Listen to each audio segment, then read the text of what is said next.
There are moments in life when the human soul falls into darkness. Prayers lose their warmth. Hope feels distant. And we begin to wonder, does God still hear my voice? Saint Francis, the man who would one day be revered by the world, once walked through days just as dark.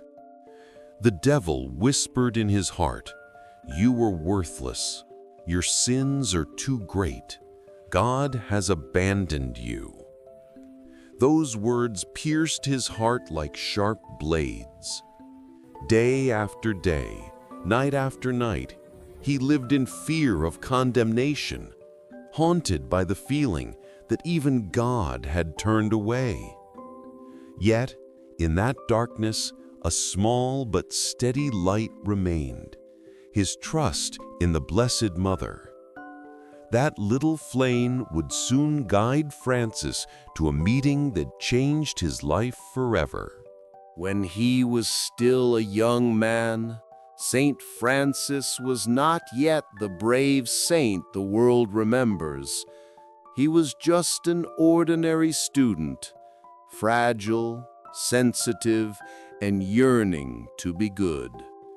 But one day, like darkness creeping into the soul, the devil began to tempt him, not with lust, not with power, but with despair. A cruel whisper slithered into his mind. "Your sins are too heavy. God has abandoned you. All your good deeds are worthless." The more he resisted, the deeper he sank. Each morning, Francis awoke with his heart chained by invisible fear. Prayer grew dry, and all hope seemed to fade away. At night, he lay awake, watching the cold moonlight slip through the window, tormented by one haunting question: does God still remember me? 2 months passed, and he suffered in silence. No one understood the pain of a man who believed, yet could no longer feel belief. Yet, Francis did not abandon his daily devotions. Though he could not feel God, he still prayed, still held his rosary, still went to church. In the darkness, he persevered, like a lost child calling for his mother. Every day after his lessons, he stopped at the church door, looked up at the statue of Mary, and whispered, "Mother, please don't leave me." Though his soul remained burdened, deep inside he believed one thing: the Blessed Mother never refuses those who come to her. One rainy afternoon, Francis returned from his studies, his heart as heavy as ever. Passing by the church, his steps halted. A soft voice within whispered, "Enter, my son." He entered. The church was silent. Candlelight flickered across the statue of the Virgin.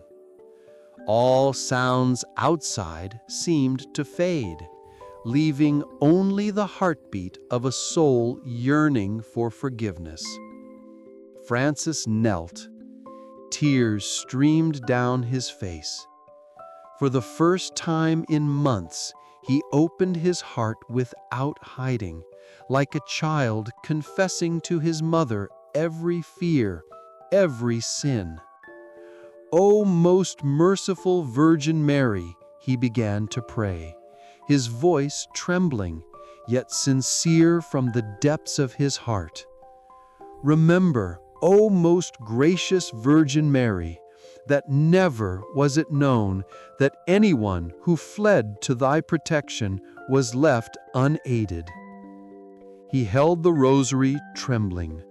Amid the sound of rain beyond the window, an unearthly peace rose within him, warm, gentle, like a breath from heaven. Then light, a pure radiance filled the altar. The Blessed Mother appeared, not blinding, but gentle, like the moon amid the night.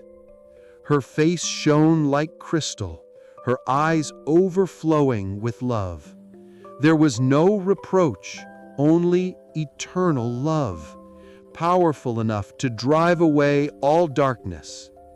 The Virgin spoke softly, "My child, you were never abandoned. Every tear you shed, I have seen." In that moment, all fear vanished. His heart felt light, as if the chains had fallen away. Francis felt a new current of life flowing through his soul. As the light faded, he remained kneeling, but he was no longer the same. He had been healed, found faith again, and knew at last that God never abandons those who love Him. The next morning, as the church bells rang, Francis stepped out of the chapel. Sunlight pierced through the morning mist, illuminating his face with peace. In his heart, there was no longer the fear of the night, but a new light, the light of hope resurrected. From that day on, Saint Francis was never again tempted by despair. He became a living witness of the love and mercy of the Blessed Mother. Throughout his life, he prayed and gave thanks to the Virgin, for he knew, without her, his soul might have been lost in the night. If today you are weary, doubting, or losing faith, remember, there is a mother who still looks upon you with love, still waits for you to return. And like Saint Francis, you too will discover that the true miracle is not what the eyes can see, but what the heart can be healed of. Let this story touch your heart as a gentle reminder that the Mother is always there, silent, tender, but never absent. The miracle did not happen only to Saint Francis. It can begin right now within your own soul.